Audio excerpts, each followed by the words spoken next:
to the State of Israel.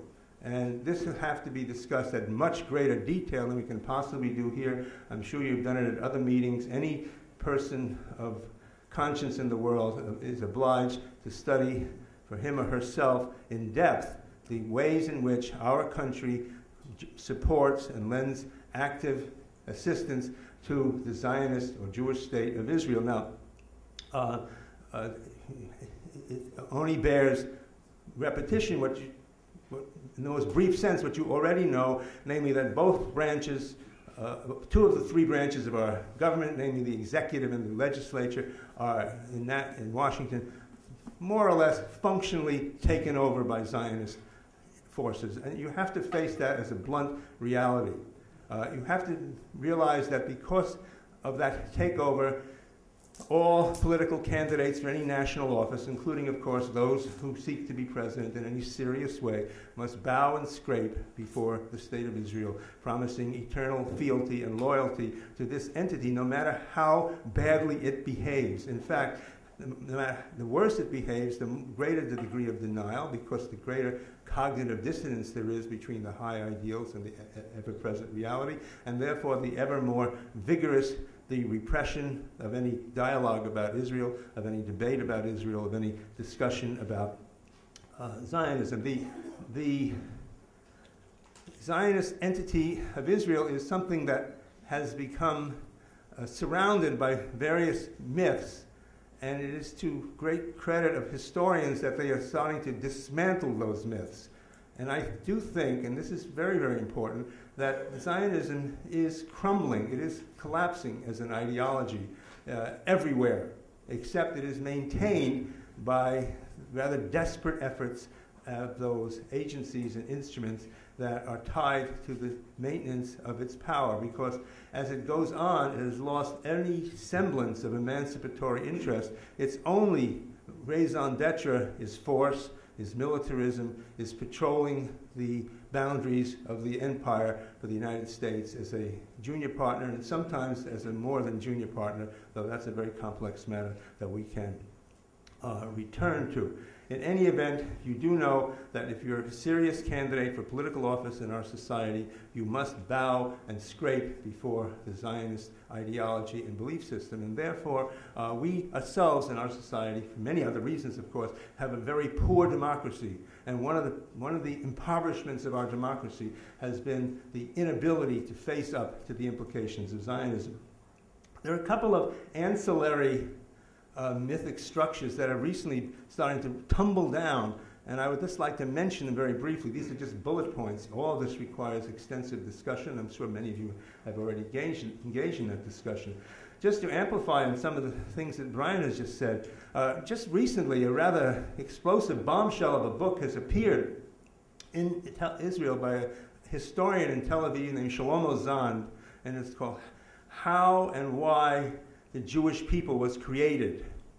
It's still published only in Hebrew, but it created quite a storm. There's some interesting articles from Haaretz, which is a newspaper that publishes a lot of important stuff in this matter. And one of the interesting things that Zand, who is a reputable historian, has concluded is, guess what? There's no such entity as a Jewish people. That the Jewish people is always in the state of assembling itself, that the Jewish people was not exiled. There was no exile after the Roman breakup of the temple in the first century. Now that's open to argument, but it's an important point to bear in mind. It means that the peoples largely stayed around, and those who did, they didn't have much in the way of Judaism to worship, so they took other forms, including, of course, Christianity, and including, of course, Islam, and became, guess who? They became the Palestinians. That the only real descendants of the Jewish inhabitants of the first century are the actual Palestinians now, whose lifeblood is being extinguished by the Zionist state. The Jews who took over this project, who have run the state of Israel, for whom the Zionist ideology was constructed and by whom it was constructed, are, as you know, Ashkenazim Jews, of whom I'm one.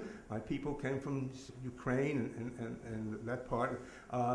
What are the origins, our origins? I don't know.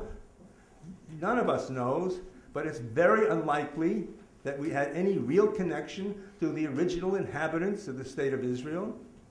I mean, there's that argument about the Khazars, and I don't know where we're from. I know that the Jews who moved into southern Spain and became the Sephardim, those are descended from Berbers, according to Zand. In other words, Judaism was not just a religion that dwelt in the minds and hearts of a people, but it was an actively proselytizing religion.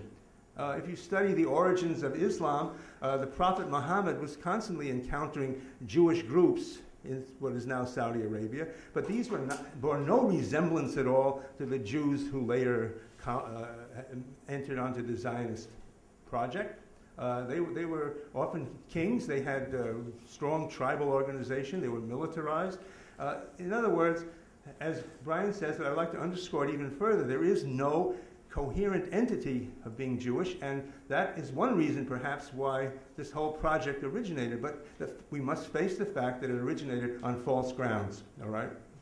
And it tries to construct, there's several books called A Construction of the Jewish People in the 19th Century. It was not even an entity before the 19th century, because that was a century of nationalist strivings, all of which we're now probably passing beyond, as indeed the state of Israel is passing beyond. The other notion that has been well demolished by good historians is the notion that the Jews are eternally persecuted, always the victims.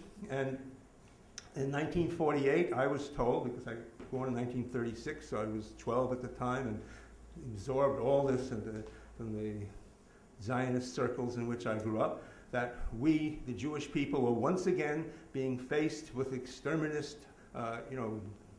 Holocaust-type driven, Arab hordes who are trying to tear us apart, and so on. So Ben-Gurion said this over and over again publicly. Well, privately, as Ilan Pappé, in his brilliant and decisive book, The Ethnic Cleansing of Palestine, which I commend to you all as necessary reading, pointed out they were never least bit worried about whether the Arabs were going to throw them out, whether the Arabs had any coherent organization. What they were doing, what they had been doing for 10 years, was planning the ethnic cleansing of Palestine. They saw this as their opportunity, and they seized it with brilliant and fantastically well-organized precision. But in no circumstances was that myth that the Jews were about to be destroyed by invading Arab armies close at all to the truth. I mean, of course, there was a serious conflict going on, as there had to be, but the forces were certainly allied in the favor of the Zionists from the very beginning.